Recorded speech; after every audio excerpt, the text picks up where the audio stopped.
Hey, welcome back, PR Breakers. If your V's look like this, they've got to go because they could be looking like this. 5 moves or less every single time. This is how pros solve a V, and I'm going to show you how to do it in this video. Let's go. So the first thing to note is that you need to get all notions of solving your windmill and then inserting edges completely out of your head, because the techniques we're going to be using is block building and block creating. So this right here is a block, and what you would do with it is preserve it, so when you insert it there, it creates one of the edges for you. And the second thing that you'll be doing if you don't have any blocks like this is doing moves to create blocks and then start preserving them. So that's how you solve hyper efficient Vs, and I'll be giving you some examples because this is a really abstract concept. So from here, let's just do a blue V, for example. The minimum that you could do is insert your windmill in an order that preserves this block.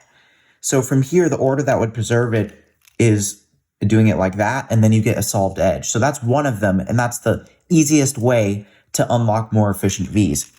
The second way would be, I need to pull up another scramble because this one has a block. From this position, you're not looking for what the best windmill is whatsoever. You're going to be only looking for edges that can be solved in one move.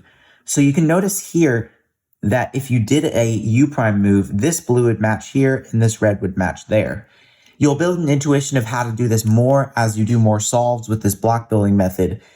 But for now, you can just visualize a U prime move and look at all 3 edges and see if they match up. So from here, you would do a U prime also.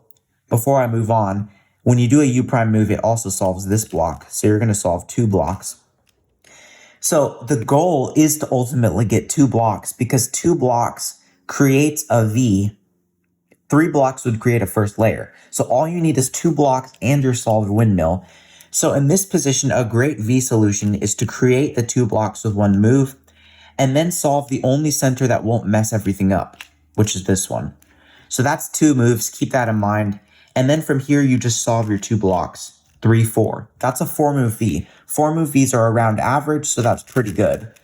Now I'm going to go into what happens if there's not an obvious 1 mover or an obvious 2 mover. So here we're going to be working with the yellow V. And as you can see, there's not really any pieces that can be solved in 1 move for this yellow V. The next best thing is to literally set up with 2 moves. But everything that you're doing while creating Vs is to try to get multiple things done with a couple moves. You'll see what I mean in a second. So here's a good example. You've got 1 block on yellow, and here there's 1 move to create a second block, which also solves this block. So you're achieving 2 things at once, but we can go even further with that. We can put this edge right here. So this could be a scramble you get, and instead of just inserting the block like that, you want to achieve multiple things at once, which would be to solve this edge as well, because it's the next best thing. So since you notice that this side will be going down, you want to put something on top of it so that when it goes down, it creates this block so that you can insert it. So this is what it would look like in real time. You know that this block will have to come down, so you put something on top of it so that when it comes down, it creates this next block. So you're doing multiple moves at once. And that may seem a bit hard, but just mess around with the cube, play around with some of these block building ideas. At a minimum, make sure you're preserving blocks so you completely skip an edge.